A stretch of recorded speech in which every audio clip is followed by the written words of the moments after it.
ఎవరు చెప్పారమ్మా?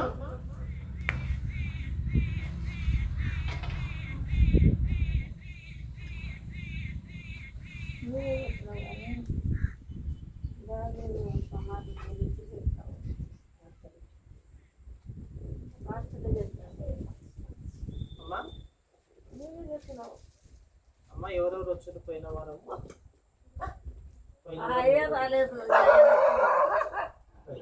మీరు వచ్చారు కదమ్మా, మీరు రాలేదు కదా? సారమ్మ సారమ్మ పోయిన వారం వాక్యం నేను చెప్పినా మహేష్ చెప్పిందా? నేనే చెప్పింది. ఉన్నమ్మా నువ్వు వచ్చినావు కదా పోయిన వారం, రాలేదా? ఎవరు అన్నమ్మా? సారమ్మ మనీష కూడా చెప్తారు. ఎవరు నేను చెప్పినా మహేష్ చెప్పింది? ఒకటే మహేష్ చెప్పిందా? నేనే చెప్పినా? సారమ్మ నేనే చెప్పి మహేష్ చెప్పిందా? నేను చెప్తాను.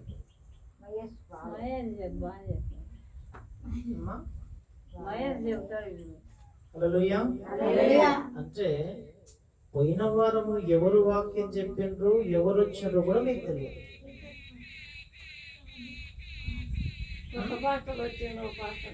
పోయిన వారం వాక్యం చెప్పింది ఎవరు చెప్పారమ్మా? వెంకటేష్ పాస్టరు వద్దమాన నుంచి వచ్చి వాక్యం చెప్పింది. మీరే మాట్లాడుకోండి. హల్లెలూయా. రైట్. మీరు ఆదివారం వచ్చేది ఒక్కటే వారం, ఆదివారం రోజు వస్తాం కాబట్టి కొన్ని మాటలను మీరు గుర్తుపెట్టుకోవాలి. వాక్యం అంటే గుర్తు లేకుండా, వాక్యం చెప్పిన ఆయన కూడా మీరు గుర్తు చేసుకోలేదమ్మా. అంటే ఎందుకు మరి మనం వస్తున్నామంటే ఓన్లీ అందరూ చూడనీకి వస్తున్నట్ట? ఎందుకొరకు వస్తున్నా ఒకసారి గుర్తు చేసుకోండి.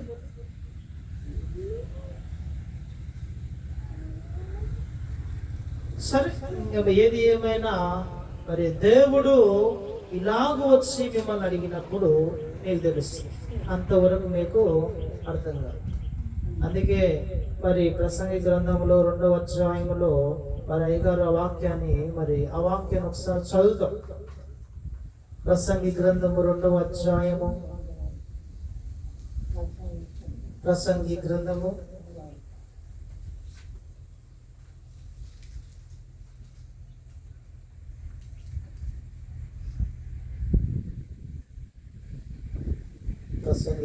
2వ అధ్యాయము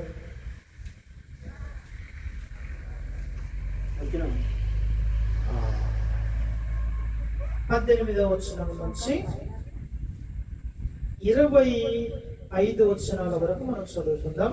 సూర్యుని క్రింద నేను ప్రయాసపడి చేసిన పనులన్నిటినీ నా తరువాత వచ్చు వానికి నేను విడిచిపెట్టవలనని తెలుసుకొని నేను వాటి యందు అసహ్యపడితిని. వాడు జ్ఞానము గలవాడై యుండునో బుద్ధిహీనుడై యుండునో అది ఎవరికి తెలియను. అయితే సూర్యుని క్రింద నేను ప్రయాసపడి జ్ఞానము చేత సంపాదించుకున్న నా కష్టమంతటి మీదను వాడు అధికారి అయ్యుండును. ఇది వ్యర్థమే. చాలు. హల్లెలూయా. 1వ అధ్యాయము 2వ వచనం చదవండి.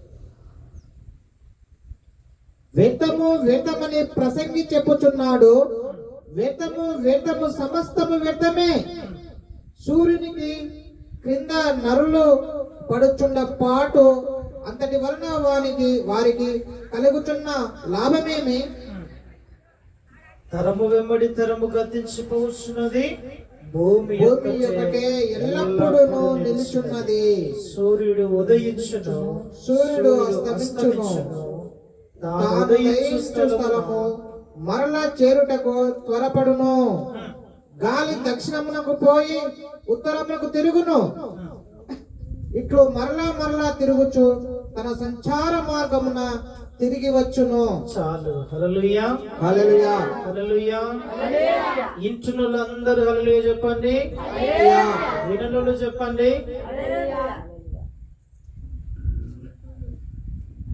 కాబట్టి ఇక్కడ ఒక మాట మీరు జ్ఞాపకం చేసుకోండి. నా మాటలు మీరు ఖచ్చితంగా మీరు వినాలి.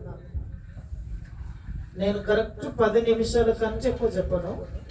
మీరు ఆల్రెడీ ఎన్ని గంట సేపు చెప్పినా, 2 గంటలు చెప్పినా, మరి ఒక 10 నిమిషాలు చెప్పినా, 1 నిమిషం చెప్పినా మీరు గుర్తు పెట్టుకోలేదు. పైన వారము పాస్టర్ గారు వడ్డెమాన్ నుంచి వాళ్ళ కొడుకులు, 2 కొడుకులు, ఆయన వచ్చి వాకింగ్ చెప్తే ఆయననే మర్చిపోయేది. మేము ఎందుకు వస్తున్నామంటే ఇందాక వాక్యం చదువుతూ వ్యర్థము వ్యర్థము వ్యర్థం అని ప్రసంగి చెప్తా ఉన్నాడు. ఎందుకంటే సూర్యుని కింద నరులు పడుచుండు పాటలంతటి వలన వారికి కలుగుచున్న లాభమేమి? తరము వెంబడి తరము గతించిపోచున్నది, భూమి యొక్క ఎల్లప్పుడు నిలుస్తున్నది. హల్లెలూయా.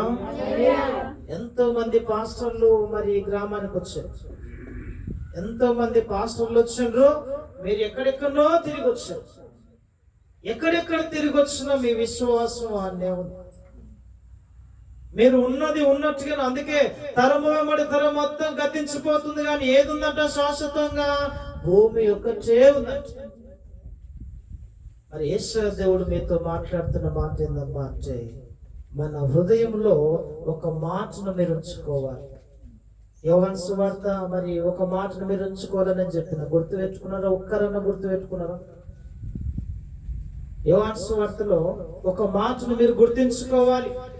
యేసు నేనే మార్గమును సత్యమును జీవమును. కొట్టండి మరి మహేష్, నా ద్వారా తప్పబడిన తండ్రి ఎదుగు రాలేడు.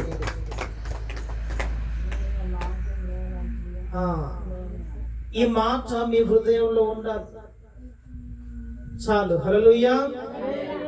ఈ లోకంలో ప్రతి ఒక్క మనిషి చేసే పని ఏందమ్మా అంటే, లేచింది మొదలుకొని ప్రయాస పడతా ఉంటాం. దేని కొరకు ప్రయాస పడతారమ్మా అంటే, మరి దేని కొరకు పడతారమ్మా? కోటి విద్యలు కూటి కొరకే అన్నట్టు తినడం కొరకే ప్రయాస పడతా ఉంటాం. ఎస్తేరమ్మను మనం జ్ఞాపకం చేసుకున్నట్లయితే, ఆమె పొద్దున మరి గుగ్గిలు ఉడికించుకొని ఏం చేస్తామా? సాయంకాలం వరకు వాటిని అమ్మేయాలి. ఆమె ప్రయాసం ఎందుకు? ఆమె బతకలేకనంటే ఇంటికాడ కూర్చున్న కొడుకులు మరి పెడతారు. కొడుకు పెట్టరా? మరి ఎందుకొరకు ప్రయాస పడుతుంది ఆమె? ఆ మాటను చూద్దాం ఒకసారి. ప్రసంగి గ్రంథంలో ఉంటుంది. ప్రసంగి గ్రంథంలో 2వ అధ్యాయము 24వ వచనమును మనం చదువుకుంటే, అన్నపానములు పుచ్చుకొనుట కంటెను తన కష్టార్జితము తమ్ము చేత సుఖపడుట కంటెను నరునికి మేలుకరమైన దేదియు లేదు. ఇదియును దేవుని వలన కలుగునని నేను తెలుసుకొంటిని. ఆయన సెలవు లేక భోజనము చేసి సంతోషించుట ఎవరికి సాధ్యము? హల్లెలూయా, హల్లెలూయా, హల్లెలూయా. ఒక మాటను మీరు జ్ఞాపకం చేసుకోవాలి. ఆమె పని చేయకుండా ఇంటికాడ కూర్చొని తింటే కొడుకులు పెడతారు. దేవుడు తెలియజేస్తున్న మాట ఏంటంటే, నువ్వు పని చేయకపోతే, నా వయసు అయిపోయింది, నేను పని చేయలేను నువ్వు అనుకోవచ్చు. ఇందాక కీర్తన గ్రంథంలో 71వ అధ్యాయంలో 9వ వచనాన్ని ఒకసారి చదివితే, వృద్ధాప్యమందు నన్ను విడనాడకుము, నా బలము క్షీణించినప్పుడు నన్ను విడవకుము. హల్లెలూయా, హల్లెలూయా. దేవుని యందు భయభక్తులు కలిగి నువ్వు జీవించినట్లయితే, ఆయన యందు నువ్వు విశ్వాసం ఉంచితే, నువ్వు వృద్ధాప్య దశలో ఉన్నప్పుడు కూడా, నీకు లేవలేని నడవలేని స్థితిలో ఉన్నప్పుడు కూడా దేవుడు ఏం చేస్తాడంట? ఆయన నీకు బలమిచ్చు దేవుడు అయి ఉన్నాడు. హల్లెలూయా. అటువంటి బలమును పొందుకోవాలంటే, అటువంటి విశ్వాసము, ఎటువంటి విశ్వాసం కలిగి నువ్వు ఉండాలి? ఆయన మాటల ద్వారా దినదినము నువ్వు ఏం చేసుకోవాలంటే, వయసు అయిపోయే కొద్దీ నాకు ఏమి చేత కాదులే అని చెప్పేసి నువ్వు అనుకోవద్దు. నాకేమి చేత కాదులే, నేను పని చేయలే అని చెప్పేసి నువ్వు అనుకోవద్దు. నేను ప్రార్థన చేయలే అని చెప్పేసి నువ్వు అనుకోవద్దు. దేవుడు మరి వృద్ధులకు మరి తెలియజేసిన మాట ఏంటంటే వృద్ధాప్య దశలో కూడా దేవుడు నిన్ను దీవిస్తాడంట. హల్లెలూయా. దేవుడు నిన్ను దీవించాలి అంటే ఆయనకు నువ్వు దీవెనకరంగా నీ జీవితాన్ని మార్చుకోవాలి. ఆయనకు ఇష్టడుగా నీ జీవితాన్ని నువ్వు మార్చుకోవాలి. ఈ లోకంలో మరి లేచిని మొదలుకొని ప్రయాస పడతా ఉంటావు గాని మరి ప్రసంగం అంటా ఉన్నాయా, నువ్వు దేని కొరకు నువ్వు పరిగెత్తుతా ఉన్నావు, దేని కొరకు నువ్వు ప్రయాస పడతా ఉన్నావు, ఈ సూర్యుని కింద జరుగు ప్రతిదీ వ్యర్థం అని చెప్పేసి అంటా ఉన్నావు. ఎందుకంటే మన కంటికి కనబడుతున్న ప్రతి సృష్టి ఏమైపోతుంది, ఒక రోజు లయమైపోతుంది. మన కంటికి కనబడిన సృష్టి ఒకటి ఉంది, అదేదో తెలుసా, పరలోకము. అది నిత్యం ఉంటది. మన కంటికి అన్ని కనిపిస్తా ఉన్నాయి కానీ అవన్నీ ఒక రోజు లయమైపోతే మన కంటికి ఏదైతే కనబడిన సృష్టి ఉందో అది నిత్యము ఉంటది. ఆ నిత్య రాజ్యంలోనూ ఉండాలంటే, ఆ నిత్యత్వంలో నువ్వు అడుగు పెట్టాలంటే ఆయనకు నువ్వు ఇష్టడుగా నువ్వు జీవించాలి, ఆయనకు ఇష్టరాలుగా నువ్వు జీవించాలి. అందుకే మరి ఆ ప్రసంగి గ్రంథంలో అంటా ఉన్నాడు, వ్యర్థము వ్యర్థమని ప్రసంగి చెప్పుచున్నాడు. వ్యర్థము వ్యర్థము సమస్తము వ్యర్థమే. 18వ వచనం, సూర్యుని కింద నేను ప్రయాసపడి చేసిన పనులన్నిటినీ నా తరువాత వచ్చిన వానికి నేను విడిచిపెట్టవలని తెలుసుకొని నేను వాటి యందు అసహ్యపడితేనే. హల్లెలూయా, హల్లెలూయా. అందరూ రెండు చేతులు ఎత్తి చెప్పండి, హల్లెలూయా, హల్లెలూయా. ఇక్కడ దేవాది దేవుడు తెలియజేస్తున్న మాట ఏంటంటే, మరి కొన్నమ్మ ఏం చేసిందంటే ఒక మంచి 2 అంతస్తుల ఇల్లు కట్టి, వినాలి, 2 అంతస్తుల ఇల్లు కడితే మరి ఒకడే కొడుకు, బిడ్డలు ఉన్నారు. మరి ఈమె కట్టిన ఇంట్లో ఎన్ని రోజులు ఉంటుంది? ఆమె జీవిత కాలం ఉన్నంత వరకు ఉంటుంది. దాని తర్వాత ఎవరికి వస్తుంది? కొడుకు వస్తుంది. ఆ కొడుకు ఎన్ని రోజులు అంటే ఆయన జీవిత కాలం ఉన్నంత వరకే ఉంటుంది. అందుకే 18వ వచనంలో అదే అంటుంది, నేను ప్రయాసపడి చేసిన పనులన్నిటినీ విడిచి అన్నిటిని నా తరువాత వచ్చు వారికి నేను విడిచిపెట్టవలనని. నువ్వు ఎవరికి వదిలిపెడతావు? కొడుకులకు బిడ్డలకు నువ్వు వదిలిపెడతావు. ప్రసంగి అవన్నీ దాన్ని చూసి అసహ్యపడతా ఉన్నాడు. దేని కొరకు నేను ప్రయాసపడాలి? నా కొడుకులకు, నా బిడ్డలకు, నా ఆస్తిని ఈయన కొరకు నేను ప్రయాసపడాలా అని చెప్పేసి అసహ్యపడతా ఉన్నాను. నేను దేని కొరకు ప్రయాసపడాలంటే మరి దేవుని కొరకు ప్రయాసపడవాలని చెప్పేసి ఆయన అనుకున్నాడు. హల్లెలూయా. అటువంటి జీవితాన్ని ఎంచుకున్నాడు ఆయన. ఈ లోకంలో నువ్వు 100 కోట్లు సంపాదించినా, 1 కోటి రూపాయలు సంపాదించినా, మంచి ఇల్లు నువ్వు సంపాదించినా అది వ్యర్థమే అని యేసు దేవుడు తెలియజేస్తా ఉన్నాడు. నువ్వేం సంపాదించుకోవాలి ఈ లోకంలో? నువ్వేది సంపాదించుకోవాలి ఈ లోకంలో అంటే అన్నమా, నువ్వు గుర్తు చేసుకోవాలి, నువ్వు సంపాదించుకున్నది నువ్వేం చేయాలి తెలుసా? నీ కొడుకులకు నువ్వు ఇవ్వాలి. 2 ఎకరాల పొలం కాదు నువ్వు ఇవ్వాల్సింది. నువ్వేం సంపాదించుకున్నావు అంటే యేసు ప్రభు దేవుణ్ణి నువ్వు సంపాదించుకున్నావు. నీవు సంపాదించుకున్న నీ జీవితాన్ని నీ కొడుకులకు ఇవ్వాలి. నీ కొడుకుల తరువాత వారి కొడుకులకు ఇవ్వాలి.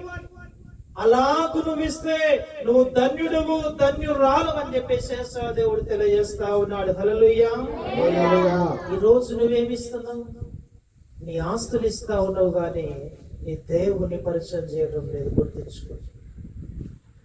ఎస్తేరమ్మకు వారి కొడుకులు అంటా ఉన్నారయ్యా, అమ్మా మనమందరం ఒకవైపు ఉంటే నీ ఒక్కదానివే ఒకవైపు ఉన్నావు అని చెప్పేసి అంటా ఉన్నారు. ఇదిగో నువ్వు క్రైస్తవుడు అయినందుకు నిన్నెవరైనా బాధ పెడితే వారికి రెట్టింపు నువ్వు బాధ అనుభవించిన ఎడల దేవుడు నీకు మేలు చేస్తానని దేవుడు తెలియజేస్తా ఉన్నాడు. హల్లెలూయా. కాబట్టి నువ్వేం చేయాలా?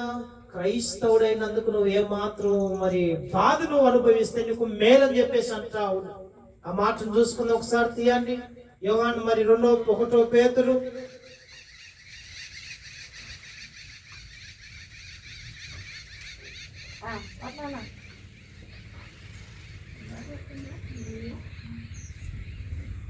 చదవండి ఒకసారి ఆ మాటను.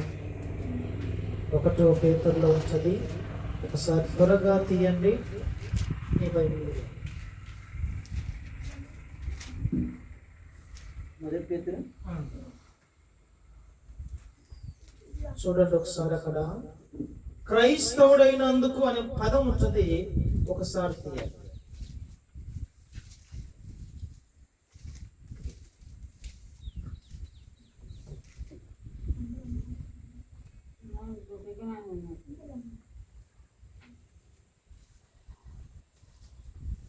ఆ, 1 పేతురు 4వ అధ్యాయం 16వ వచనం చదవండి. ఎవడైనా తన క్రైస్తవుడందుకు బాధ అనుభవించిన ఎడల మరలా చదువు ఒకసారి. అక్కడ ఉన్న పదం చదువు. కరెక్ట్. ఎవడైనను క్రైస్తవుడైనందుకు సిగ్గుపడక బాధ అనుభవించిన ఎడల అతడు సిగ్గుపడక ఆ పేరును బట్టియే దేవుని మహిమపరచవలెను. హల్లెలూయా. హల్లెలూయా. అందరూ చప్పట్లు కొట్టండి ఒకసారి. అక్కడ అంటున్న మాట ఒకసారి మనం జ్ఞాపకం చేసుకున్నట్లయితే, ఎవడైనను క్రైస్తవుడైనందుకు బాధ అనుభవించిన ఎడల అతడు సిగ్గుపడదు, ఆ పేరును బట్టి దేవుని మహిమపరచాలంట. హల్లెలూయా.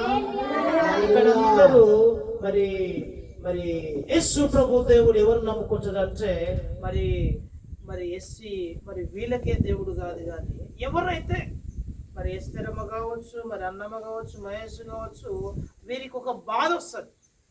ఏం బాధ వస్తుందమ్మా అంటే, మన కులం ఏంది, మనం ఏ దేవుని నమ్ముకున్నాం రావాలైనా అని చెప్పేసి. అందుకే ఇక్కడ తెలియజేస్తున్న మాటను మనం జ్ఞాపకం చేసుకున్నట్లయితే, చదివినట్లయితే ఆ మాటను చదవండి ఒకసారి. ఎవడైనను క్రైస్తవుడైనందుకు బాధ అనుభవించిన ఎడల అతడు సిగ్గుపడక ఆ పేరును బట్టియే దేవుని మహిమపరచవలెను. చాలు, ఈ మాట మీ హృదయంలో ఉంచుకోవాలి. ఎవరైతే యేసు ప్రభు దేవుని నువ్వు నమ్ముకున్నందుకు నిన్ను బాధ పెట్టిన ఎడల ఆ రోజు నువ్వు సిగ్గుపడాల్సిన అవసరం లేదు. యేసయ్య దేవుడు తెలియజేస్తా ఉన్నాడు, అటువంటి దినము గనుక నీకుంటే ఆ రోజు నువ్వేం చేయాలంటే నువ్వు దేవుని మహిమపరచాలి. దేవుని మహిమపరిచినట్లయితే రెండింతల ఆత్మను, ఆశీర్వాదమును యేసయ్య దేవుడు నీకు, నీ కుటుంబానికి అనుగ్రహిస్తాడు. హల్లెలూయా. అందుకే ఎవడైనను క్రైస్తవుడైనందుకు బాధ అనుభవించిన ఎడల, ఇక్కడ మనం అందరం కూర్చొని ఉన్నాము. ఎవరైనా అన్యులు మన దగ్గరకు వచ్చి నువ్వు క్రైస్తవుడైనందుకు నిన్ను అనేక మాటలు, అనరాని మాటలు ఎవరైతే నువ్వు అంటారో, అప్పుడు ఆ బాధ గనుక నువ్వు అనుభవిస్తే నువ్వు ధన్యుడు అని చెప్పేసి దేవుడు తెలియజేస్తా ఉన్నాడు. అటువంటి ధన్యత మనం పొందుకోవాలి. అటువంటి రోజులు మనకి ఎన్నో మార్లు, ఎన్నో సార్లు వచ్చే ఉంటాయి, అనే ఉంటారు. కానీ మరి యేసు దేవుడు తెలియజేస్తున్న మాట, ఈ రోజు నీకు తెలియజేసే మాట ఏంటంటే, నువ్వు అటువంటి రోజు నీకు వచ్చినప్పుడు నువ్వు భయపడక, సిగ్గుపడక ఆయనను నువ్వు మహిమపరచాలని చెప్పేసి ఈ మాట ద్వారా దేవాది దేవుడు తెలియజేస్తా ఉన్నాడు. హల్లెలూయా. ప్రసంగి గ్రంథంలో ఒక మాటను మనం చదువుకుని మనం ముగించుకుందాం. ప్రసంగి గ్రంథము, నువ్వు ఏం సంపాదించాలి, నీకు ఏది మేలు అంటున్నాడు అంటే, మరి 7వ అధ్యాయము మొట్టమొదటి వచనం చదవండి. 7వ అధ్యాయము. తైలము కంటే మంచి పేరు మేలు, ఒకని జన్మ దినము కంటే మరణ దినమే మేలు. 2వ వచనం. విందు జరుగుచున్న ఇంటికి పోవుట కంటే ప్రలాపించుచున్న వారి ఇంటికి పోవుట మేలు. ఏలయనగా మరణము అందరికీ వచ్చును గనక బ్రతుకువారు దాన్ని మనసున పెట్టుదురు. నవ్వుట కంటే దుఃఖపడుట మేలు. ఎలయనగా భిన్నమైన ముఖము హృదయమును గుణపరచును. హల్లెలూయా. హల్లెలూయా. హల్లెలూయా. ఈ మాటలు వింటున్న మీరు ఒక మాటను మీరు జ్ఞాపకం చేసుకున్నట్లయితే, ఈ లోకంలో సువాసన గలది ఏదమ్మా అంటే సుగంధ తైలం. ఆ సుగంధ తైలము కంటే ఒక మంచి పేరును సంపాదించాలి. మొట్టమొదటిగా నిద్రస్తున్నారు ఒకసారి హల్లెలూయా చెప్పండి. హల్లెలూయా. ఇక్కడ మాటను యేసు దేవుడు తెలియజేస్తా ఉన్నాడు. నువ్వేం సంపాదించుకోవాలమ్మా? మరి అన్నమ్మ, ఎస్తేరమ్మ, శారమ్మ, కొన్నమ్మ, మనీష, మహేష్, పాస్టర్ గారు, మరి పాస్టర్ మనం అందరం కలిసి వాళ్ళకు ఏం సంపాదించుకోవాలంటే ప్రభు నామమును బట్టి ఒక మంచి పేరును సంపాదించుకోవాలి. ఆ ప్రభు నామమును బట్టి నువ్వు ఎప్పుడైతే మంచి పేరును సంపాదించుకొని తర్వాత ఎవరికి ఏమంటున్నావు? నీ కొడుకులకు ఇవ్వాలి. ఎవరికి ఇవ్వాలి మహేషనా? నీ కొడుకుకి ఇవ్వాలా. నీ కొడుకుకి ఏమి ఇవ్వాలంటే నువ్వు ఇల్లు కొన్న ఇల్లు కాదు నువ్వు ఇవ్వాల్సింది. మీరు సంపాదించిన ఆస్తులు కాదు మీరు ఇవ్వాల్సింది. నువ్వు పొందిన రక్షణ ఎవరికి ఇవ్వాలి? నీ కొడుకులకు, నీ బిడ్డలకు ఇవ్వాలని చెప్పేసి దేవుడు తెలియజేస్తా ఉన్నాడు. అటువంటి పేరు నువ్వు సంపాదించాలి. ఈరోజు సుగంధ తైలము కంటే మంచి పేరు మేలని చెప్పేసి దేవాది దేవుడు తెలియజేస్తా ఉన్నా. ఈరోజు నీకు ఏ పేరుందో, మరి నీ ఊర్లో ఏ పేరుందో నీకు తెలుసు. మీరు జ్ఞాపకం చేసుకోవాలి. మరి కొన్నమ్మ మంచిదే అని చెప్పేసి మరి పేరు రావాలి, కానీ కొన్నమ్మ మంచిదే కానీ అనే పదం రావద్దు. వెనక ఒక తోక రావద్దు, కానీ అనే పదం రావద్దు. పలానా ఊర్లోకి వచ్చి మరి బావాయిపల్లి గ్రామానికి వచ్చి కొన్నమ్మ ఎటువంటిదయ్యా, మరి కుటుంబం ఎటువంటిదయ్యా, మరి వాళ్ళు ఎటువంటి మనుషులయ్యా అంటే, మరి అయ్యా కొన్నమ్మ కుటుంబం మంచిది, వారు దేవుని మీద విశ్వాసం ఉంచి మరి ఎల్లప్పుడూ ఆయన ఏదో నమ్మకంగా జీవిస్తా ఉన్నారని చెప్పేసి మాట రావాలి. కానీ కొన్నమ్మ మంచిదే కానీ అనే మాట వచ్చిందంటే వెనక ఎంతో లోతు నన్ను అర్థం జ్ఞాపకం తీసుకో. మన జీవితంలో మరి రవి పాస్టర్ మంచోడా కాదా అని చెప్పేసి మీరు తెలుసుకున్నట్లయితే రవి పాస్టర్ మంచోడేనే మాట రావాలి. నాకు వెనక ఒక తోకగాను తగిలించిందంటే వెనక ఎంతో ఉంటుంది. సంబంధానికి పోయినప్పుడు వచ్చే పదం ఏంటంటే తల్లిదండ్రులు మంచోళ్ళే కానీ కానీ అని వచ్చిందంటే ఏంది? సంబంధం మంచిది కదని అర్థం అయిపోయింది. కాదు ఎన్నో సంబంధాలు క్యాన్సిల్ అయింది. మరి యేసు దేవుడు ఈరోజు మనిషితో చెప్తా ఉన్నాడు. ఏం చెప్తున్నాడు తెలుసా? నువ్వేం సంపాదించాలంటే నీ అత్త దగ్గర నువ్వు మంచి పేరు సంపాదించాలా, ఈ గ్రామంలో నువ్వు మంచి పేరు సంపాదించాలా. దేవాది దేవుడు తెలియజేస్తున్న మాట, సుగంధ తైలము కంటే అటువంటి వాసన, అటువంటి మరి వాసన ఎటువంటి సుగంధ తైలము కంటే మంచి పేరు నువ్వు సంపాదించిన ఈ లోకంలో. ఇంకొక కిందికి వస్తే ఏముంటదంటే ఒకని మరణ దినము కంటే, ఒకని జన్మదినము కంటే మరణ దినమే మేలు. ఒకసారి ఆ మాట చదవండి. ఒకని జన్మదినము కంటే మరణ దినమే మేలు. విందు జరుగుతున్న ఇంటికి పోవుట కంటే ప్రలాపించుతున్న వారి ఇంటికి పోవుట మేలు. హల్లెలూయా. హల్లెలూయా. ఈరోజు మేలు మేలు మేలు అని చెప్పేసి దేవుడు చెప్తా ఉంటే నీకు మొట్టమొదటికి ఏది మేలు అన్నాడు? ఒక మంచి పేరు మేలు అని చెప్పేశాడు. ఏది మేలు అన్నమ్మా? మనీషా, మనీషా నువ్వు మాట్లాడాలి. నువ్వు మాట్లాడితే మరి యేసు దేవుడు వచ్చిన జ్ఞాపకం చేసుకో. మొట్టమొదటిగా దేవుడు ఏం చెప్తా ఉన్నాడమ్మా? నీవేం సంపాదించాలి? మొట్టమొదటిగా మంచి పేరు సంపాదించాలి. ఆ సంపాదించిన పేరు ఎవరికి ఇవ్వాలి? నీ కొడుకులకి ఇవ్వాలి. నువ్వు పొందుకున్న రక్షణ, నువ్వు పొందుకున్న దేవుని ఎవరికి ఇవ్వాలి? నీ కొడుకులకు, బిడ్డలకు నువ్వు పంచిపెట్టాలి. నీకు 1 ఎకరం పొలం ఉంటే 4 కుమారులు ఉంటే 4కి 4 భాగాలు చేసి పంచుతారు. అవునా లేదా? ఒక కొడుకు నాకు వద్దులే అని చెప్పేసి అంటాడా? ఏ ఒక్క కొడుకు అన్నాడు? 1/4 ఎకరం ఉన్న ఆ 1/4 ఎకరంలో మరి 10 గుంటలు అంటే నాకు ఎన్ని వస్తాయి? 2.5 గుంటలు వస్తాయి నాకు పంచునాయని చెప్పేసి అంటాడు. ఈరోజు నువ్వు ఏం పంచాలి? నీ కొడుకులకు, నీ బిడ్డకు, మరి నీ భార్యకు, నీ భర్తకు, కొడుకు, మరి అందరికి నువ్వేం పంచాలంటే నీవు నమ్ముకున్న దేవుడి విషయాలు అందరికి పంచాలి. హల్లెలూయా. అటువంటి పేరు నువ్వు సంపాదిస్తే అప్పుడు నీకు మేలని చెప్పేసి అంటా ఉన్నాడు దేవుడు. నీకు ఎప్పుడు మేలు ఇస్తాడంటే దేవుడు, నీవు పొందుకున్న దేవుని అందరికి పరిచయం చేసినట్లయితే అప్పుడు నీకు మంచి పేరును దేవుడు ఇస్తావు. రెండవదిగా మరి దేవుడు తెలియజేస్తూ ఒకరి జన్మదినము కంటే మరణ దినమే మేలని చెప్పేసి అంటావు. మరి జన్మదినము ఒకడు జన్మిస్తే మేలని చెప్పేసి అనాలి, కానీ మరణ దినం ఎట్లా మేలవుతుంది చెప్పాలి ఒకసారి. ఆ కింద ఒక మాట చదివితే 2వ వచనంలో మరి 3వ లైన్లో ఉంటుంది. 2వ లైన్లో ఏలైనగా మరణము అందరికి వచ్చును కనుక బ్రతుకువారు దానిని మనసున పెట్టుదురు. చాలు. హల్లెలూయా. పెట్టుదురా పెట్టరా? పెట్టుదురు. రైట్. ఏలైనగా మరణం అందరికి వచ్చును కనుక బ్రతుకువారు దాని మనస్సున పెట్టుదురు.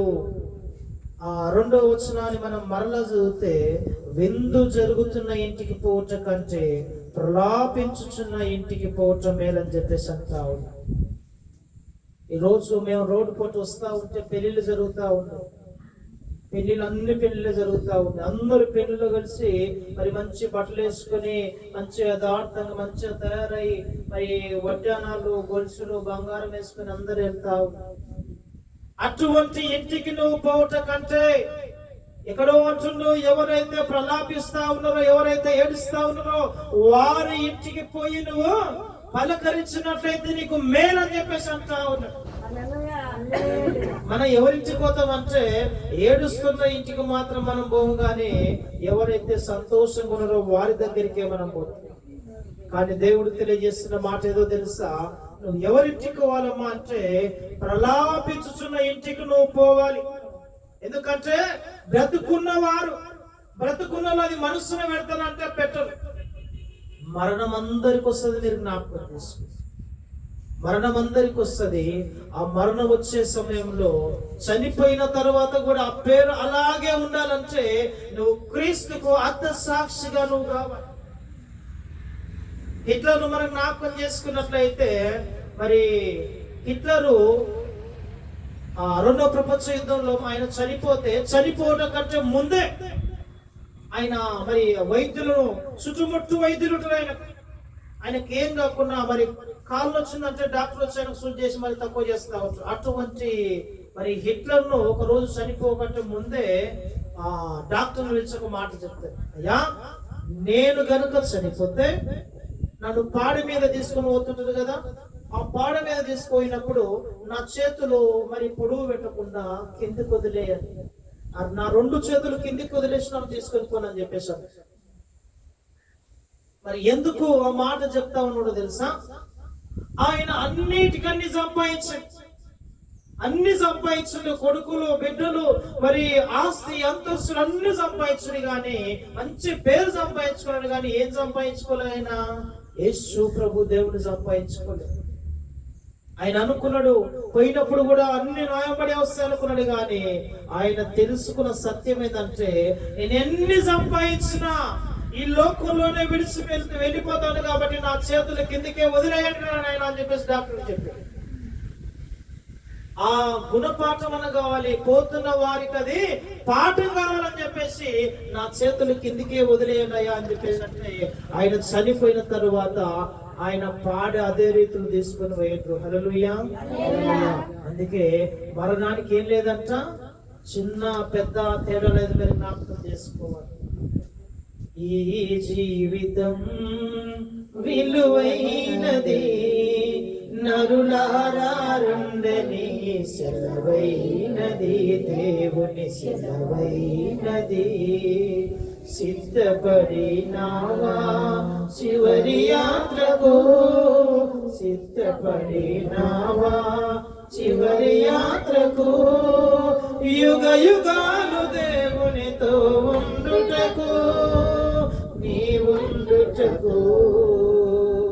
ఈ జీవితం విలువైనది నరులారా రుండని సెలవైనది, దేవుని సెలవైనది. మరణము రుచి చూడగా బ్రతికే నరుడెవడు, కలకాలమి లోకములో ఉండ స్థిరుడెవడు మరణము రుచి చూడగా బ్రతికే నరుడెవడు కలకాలమి లోకములో స్థిరుడెవడు చిన్న పెద్ద తేడా లేదు మరణానికి చిన్న పెద్ద తేడా లేదు మరణానికి కులమతాలు అడ్డం కాదు శ్మశానానికి కులమతాలు అడ్డం కాదు శ్మశానానికి ఈ జీవితం విలువైనది నరులారండని సెలవైనది దేవుని సెలవైనది. హల్లెలూయా హల్లెలూయా. మరణం అందరికి వస్తుందమ్మా, మీరు జ్ఞాపకం చేసుకోండి.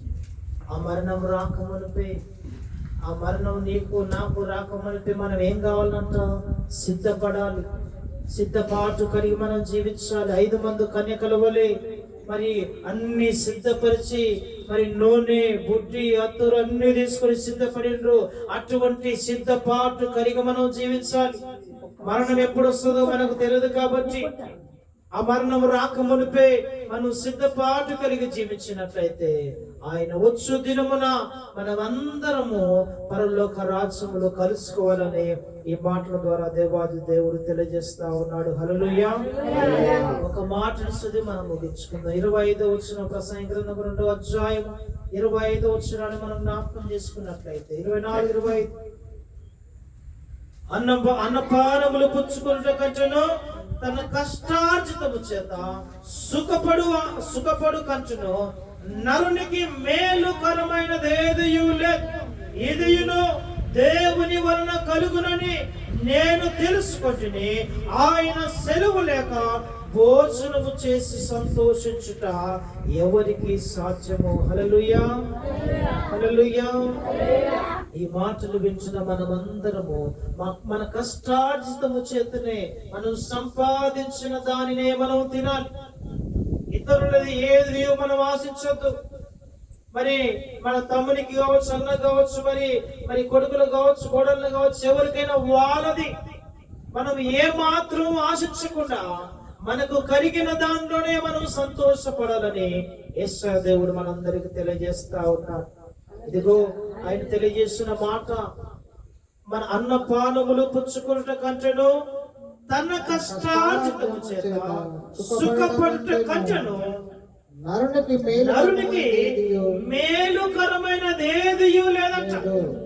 నువ్వు కష్టం చేసి, నువ్వు ప్రయాసపడి, నువ్వు దుక్కి తిని మరి పంట వేసి వరి పైరేసి నువ్వు పండించిన ఆ పంటను నువ్వు తిన్నట్లయితే దానికంటే మేలైనది ఈ లోకంలో ఏది లేదంట. హల్లెలూయా. అటువంటి జయ జీవితం కలిగి నువ్వు జీవించాలి. ఎవరో ఇచ్చుడు కదా అని చెప్పేసి నువ్వు తీసుకొని నువ్వు తినద్దు. అన్యాయంగా నువ్వు ఏమాత్రం నువ్వు తీసుకోవద్దు. పొరుగు వారిది ఏదైనానో నువ్వు ఆశించవద్దు.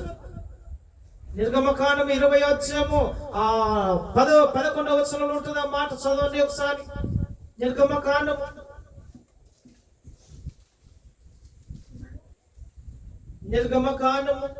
20వ అధ్యాయము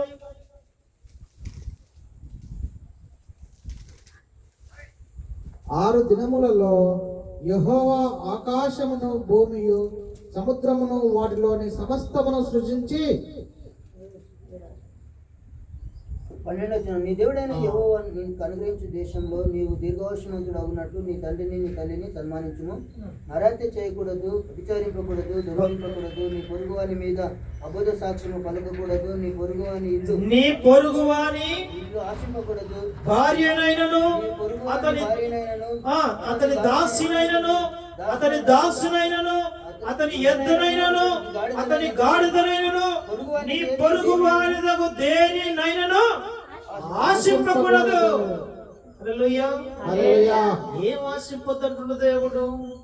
యేసయ్య దేవుని నమ్ముకున్న ఏ ఒక్కరైనా మరి ఆయన తెలియజేస్తున్న మాట, నువ్వు ఏది నీ పొరుగు వాని ఏదైనానో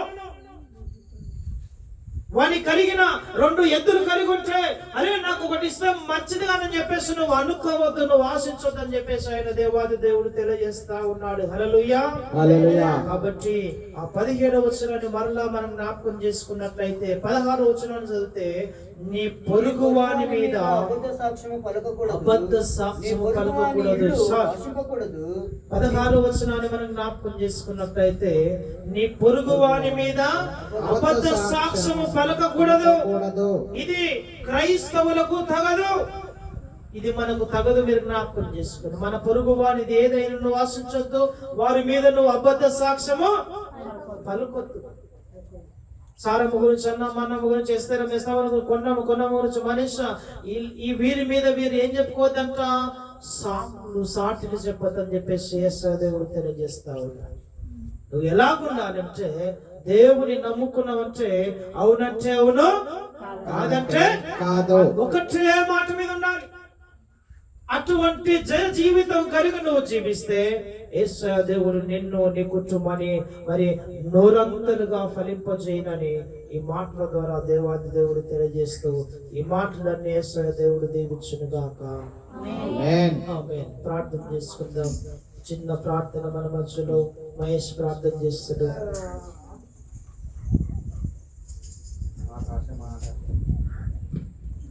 ఆకాశం వాసన దేవ గొప్ప దేవ నీ ఘనమైన నామమున స్తోత్రము చెల్లిస్తున్నాం తండ్రి. అయా గడిచిన కాలమంతా తండ్రి కాచి కాపాడి తండ్రి నీ రెక్కల చాటున తండ్రి యేసయ్య మమ్మల్ని కాచి కాపాడి ప్రభువా తండ్రి ఇప్పటి వరకు నాయన యేసయ్య ఈ దినము చూడక ఎందరో మరణశీలై ఉన్నారు ప్రభువా. ఇంకా మమ్మల్ని నీ కృపల మీద దయా దాక్ష్యములు నీ రెక్కల చాటున నాయన యేసయ్య సజీవ రెక్కల ఉంచి తండ్రి ఇంకా మమ్మల్ని ప్రభువా మరొక దినం మాకు ఈ విధంగా ప్రభావ మేము సృష్టించి ఆరాధన చేసే భాగ్యం దయచేసినట్టు వందనాలు స్తోత్రము స్తుతులు చెల్లిస్తాను ప్రభువా తండ్రి. యా ఎన్నికలైన వారము తండ్రి యేసయ్య మన్నికలేని వారం తండ్రి ఎన్నుకున్నారు తండ్రి ప్రభువా. ఇంతటి గొప్ప దీనుడైన ప్రభువా యేసయ్య ఎన్నుకునే ప్రభువా నాయన యేసయ్య నన్ను మమ్మల్ని కాచి కాపాడి నాయన యేసయ్య మీరు ఎక్కల చాటున కాచి కాపాడి ప్రభువా ఈ దినం వరకు సురక్షితంగా ప్రభువా కాచి కాపాడినారు ప్రభు. అందుకు ఒకటి వందనాలు స్తోత్రము స్తుతులు చెల్లిస్తా ఉన్నాను ప్రభు. అయ్యా యేసయ్య తండ్రి నా ప్రభువా 2025 సంవత్సరాల క్రితం తండ్రి యేసు మా కోసం ప్రభువా ఈ మనిషి పాడైపోతున్నాడని పాపంలో జీవిస్తున్నాడని ఎరిగి ప్రభువా మీ ఏకైక కుమారుని భూలోకం పంపించి తండ్రి కుమార పరిశుద్ధాత్మ కుమారునిగా భూ అంతరంగంలో వచ్చి తండ్రి అయ్యా నా కోసం మా పాపములను మోసుకొని పోవుటకు తండ్రి యేసు గొర్రెపిల్ల తండ్రి అయ్యా సిలువలో ఎంత గొప్ప యాగము చేశారు ప్రభువా.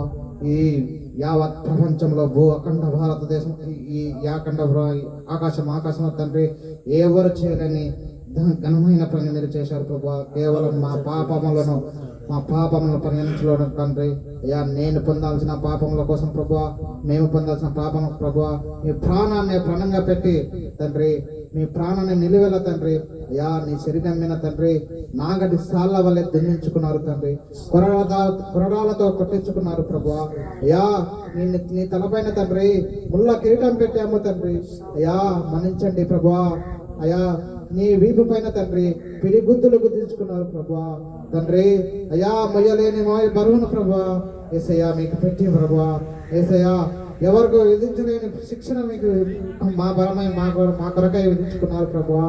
అవును తండ్రి యేసయ్యా ఇదంతటి మరిచి ఇంత గొప్ప యాగమును మర్చి తండ్రి ఈరోజు మేము అయ్యా ఎక్కడెక్కడనో ఏమేమో వెతుకుతున్నాము ప్రభువా. అయ్యా ఇంట్లో ఆస్తుల కోసము అంతస్తుల కోసము పోరాడుతూ ఉన్నాము తండ్రి. అయ్యా ఇంత యాగమును మర్చి ఇంత గొప్ప ఈ విధంగా ప్రభువా ఇలా చేస్తూ ఉన్నాం ప్రభువా. మన్నించండి, క్షమించండి తండ్రి. అయ్యా క్షమించే దేవుడు మీరు, మన్నించే దేవుడు మీరు, జీవము గల దేవుడు మీరు. అవును తండ్రి అయ్యా మాట్లాడే దేవుడు మీరు, అయ్యా నిజమైన దేవుడు మీరు, లోక రక్షకుడు మీరు యేసయ్యా. అవును ప్రభువా తండ్రి మన్నించండి, క్షమించండి తండ్రి. అయ్యా ప్రభువా ప్రేమ గల దేవా, కృపామయ, దయామయ ప్రభువా, గొప్ప దేవుడు ప్రభువా మీరే తండ్రి యేసయ్యా. అయ్యా ఈ మీరు చేయవలసిన కార్యమును చేసి మా కోసము వదిలిపెట్టి వెళ్ళారు తండ్రి. అయ్యా మీ 2వ రాకడ పర్యాంతము వరకు తండ్రి మమ్మల్ని కాచి కాపాడి భద్రపరిచి ఈ అపవాది వలయాల్లో చిక్కు పడకుండా ప్రభువా, అపవాది వలయంలో చిక్కు పడకుండా తండ్రి, మరణంతం వరకు ప్రభువా, మీరు అక్కడ ఆలస్యం అయితే తండ్రి అంతవరకు తండ్రి మమ్మల్ని కాచి కాపాడి భద్రపరిచి సమస్తము మీ చేతులకు అప్పచెప్పుకుంటున్నాము తండ్రి. అయ్యా ప్రభువా తండ్రి, లోక రక్షకుడు తండ్రి యేసయ్య, సమస్తము మీ చేతులకు అప్పచెప్తూ యేసు పరిశుద్ధ నామంలో ఇచ్చి మీ ప్రార్థన అడిగి పెట్టుకుంటున్నాము తండ్రి. మంచిది. ఒక పాట పాడుతుండగా కానుకలు సమర్పించండి. ఒక పాట పాడుతుండగా కానుకలు సమర్పించండి.